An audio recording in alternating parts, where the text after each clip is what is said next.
morning, guys. Hope everyone out there is doing well. I know I'm excited to be back out on the water.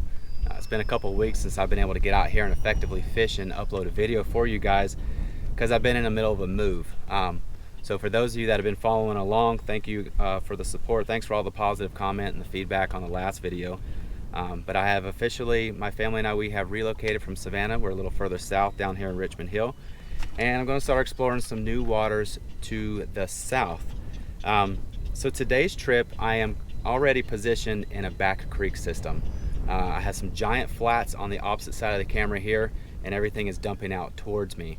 I got some giant flats back behind me over here as well. And some of the areas that I'm going to try to position myself to find, hopefully these redfish, are going to be these creek entrances, around oyster beds, around some depth changes, current breaks, and hopefully I can find them around some of these heavier bait concentrations as well. Because as this bait starts to flush out, these redfish and predatory fish will be hanging with the bait. So that's the plan. The baits and the lures that I'm going to be throwing today is all Z-Man stuff, mainly paddle tails, 4-inch and 3-inch paddle tails. This right here happens to be the 3-inch minnows. It's a root beer color, root beer body with a chartreuse tail. It's got nice contrast, and it's a dark bait. If you guys have seen a lot of my videos, you know I'm a big proponent of throwing dark baits in this dark water because it flat out works. This is exactly what the fish see, is dark. They see dark bait and dark water. So try a dark bait. If you guys haven't been fishing dark baits out there and you don't seem to be having great success, throw on something dark and see if that changes your life. So we're gonna get out here and I'm gonna stop talking. I'm gonna try to get out here and catch some fish. I see a lot of bait moving through here right now, and fingers crossed we can catch a big redfish. My goal today, honestly, you guys, if I can pull in a couple upper slots, it'll be a thumbs up in my book. So thank you guys for all the support. If you haven't got a chance to subscribe yet, go ahead and click that button and let's get going. You wear a hat they call dad. Me, I'm the dad in a hat. You just like clubbing and clothes. Me, I like afternoon naps. 3 I be missed for the road. My oldest like counting racks. My middle one, she's in a dirt bike. My youngest is just like a mama. The mama loves me and I love her, so if she wants something, it's never a bother. 3 little ladies, my babies, and 1 on the way. Now I'm stressing my mama. And don't try to play around, don't try to play with them unless you're looking for problems. So don't try to play around, don't try to play with them. My brother's out with the drama. 4 to 5 nights on the road. Easy girl. Perfect. Nice size slot there.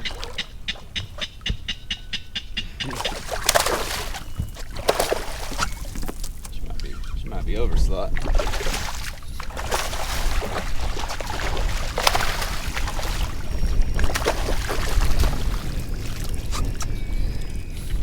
Got it. Beautiful. That's a perfect slot size there. It's probably 20, 22. Somewhere around there. That was on 0. 21 and a half.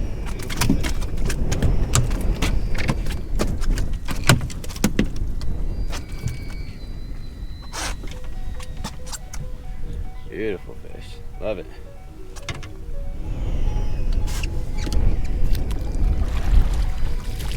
Alright guys, not a bad fish. 21 and a half. Perfect slot size there. I've just been kind of working my way to the back of this creek system, hitting oyster beds, grass points and whatnot. And she was sitting right on the oyster beds.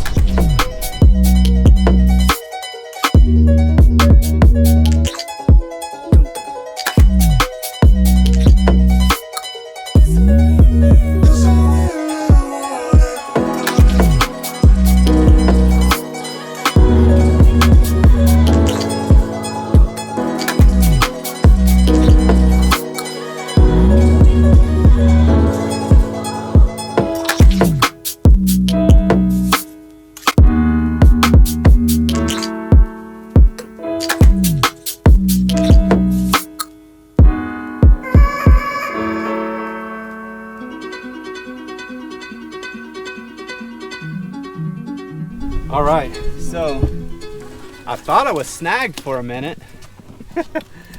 No, I wasn't snagged. I had hooked up with this big old redfish here And look at that. She just spit this out. She's been down there crunching on some sort of crabs. But so I was just tossing right up over here up against these oysters. As I start to push back in these creeks, these redfish will stop off at little oyster points like this. And I I made a cast into this one, and sure enough, she was sitting in there.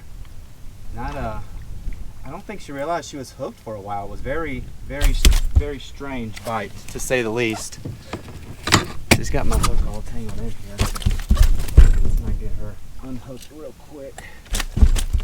She is very snow white looking. Okay. How about that little snow white beauty? Whoa, girl. Beautiful redfish, man. Let's see how she measure out. Easy, baby. Easy, you are way over slot. Pinched. Going up. 27. Beautiful redfish.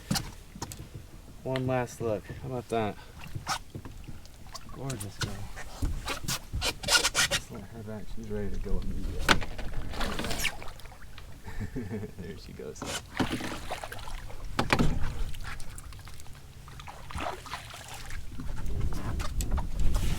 Very weird bite on that one.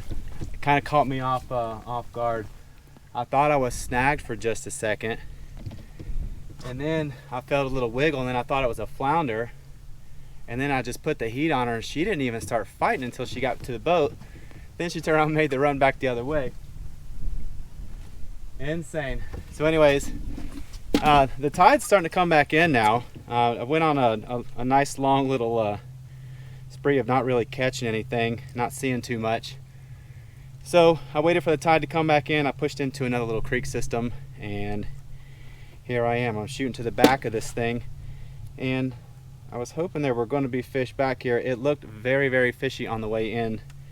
Tons of oysters and whatnot, and I knew there had to be redfish, and sure enough I bumped into one. So I got a mess here. I'm gonna have to recut this line right here and get untangled. So I'll get this thing re-rigged, you guys, and get this boat pointed back down creek. Let's see if we can find some more.